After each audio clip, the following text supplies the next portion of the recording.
நமஸ்காரம். மந்திரினி பிரச்சனாலயத்திலிருந்து ருக்மானகர். எல்லா வழிபாடுகளிலும் பிரதானமான வழிபாடு திருவிளக்கு. பிரதானமான வழிபாடுகள் திருவிளக்கு. அந்த விளக்கு வழிபடவே செய்யலாம். எல்லா வழிபாட்டிற்கும் முதன்மையே விளக்கு தான். நம்ம வீட்டில் விளக்கு ஏற்றணுங்கிறது நிறைய விஷயம்.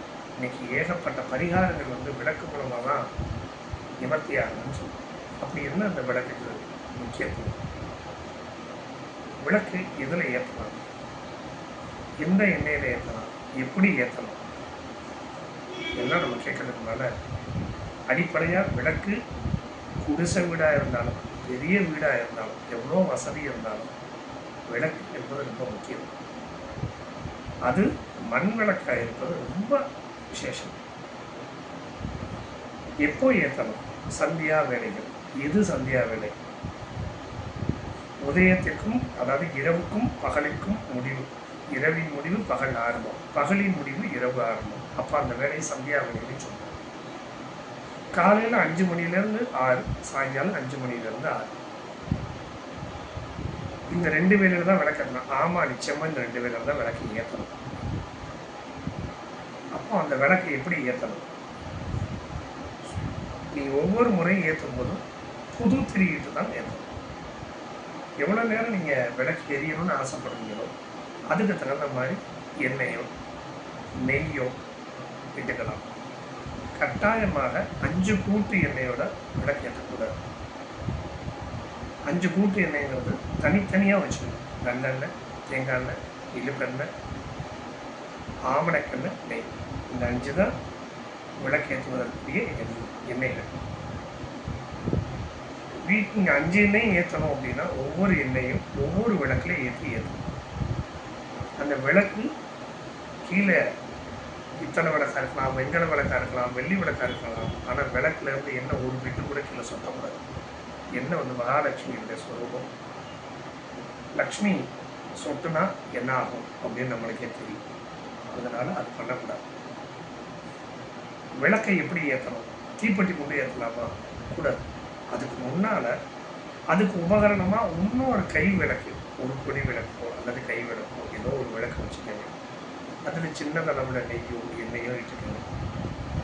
அதில் தீப்பெட்டியில் அதில் ஏற்றிட்டு அந்த விளக்கு மூலமாக நாம் வழிபடக்கூடிய அத்தனை விளக்கு ஏற்றி. விளக்கு நம்மளுடைய தீமைகளை விளக்கக்கூடியது. நம்ம வீட்டில் இருக்கக்கூடிய துஷ்ட சக்திகளை விளக்கக்கூடியது, நன்மைகளை அழகாக தரக்கூடியது, இறைவன் அது திருமேனியை காட்டக்கூடியது.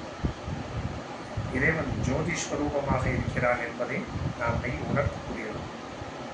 நாம் இந்த உடம்புக்குள்ளே இருக்கிற இந்த ஆத்மாவும் அந்த விளக்குக்கு நிறைய பந்தம் இருக்கு. இந்த ஆத்மாவும் இதே மாதிரி ஒரு ஜோதி தான்.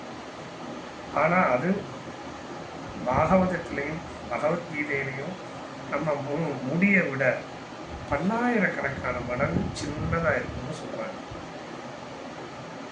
பெரியவங்க சொல்லியிருக்கிறத தான் சொல்கிறாங்க. எந்த வழிபாடாக இருந்தாலும் சரி, கட்டாயமாக விளக்கு அவசியம். விளக்கு எல்லார் வீட்டிலும் எல்லா நாட்களிலும் ஏற்றுங்க. யாரெல்லாம் விளக்கு ஏற்றலாம்? யாவருமே விளக்கு ஏற்றலாம். ஆண் ஏற்றலாம், பெண் ஏற்றலாம். பெண்கள் மாதந்தோறும் முடியாத காலங்களில் ஆண்கள் எந்திரிச்சு விளக்கேற்றலாம். எப்படி ஏற்றணும்? குளிச்சு முடிச்சு ஏற்றணும். அதுதான் நல்லது. அப்படி இல்லைன்னா பல் துளக்கி முகம் கழுவி இல்லை விளக்கு ஏற்றணும் ஒரு உச்சிதம். ஆனால் குளித்து முடித்து விளக்கேற்றுவது ரொம்ப விசேஷம். விளக்குங்கிறது நம்ம பாசிட்டிவாக அதையும் பாசிட்டிவோட நம்ம இனத்தோடு சேருவதற்கு சொல்லலாம். உங்கள் வீட்லேயும் நிச்சயம் விளக்கேற்றுங்க. எல்லா நன்மைகளையும் பெறுங்க. விளக்கனுடைய தத்துவம் மீண்டும் தொடரும். நாளை சந்திக்கலாம். சுவாமி சரணம். சுவாமியே சரணமே.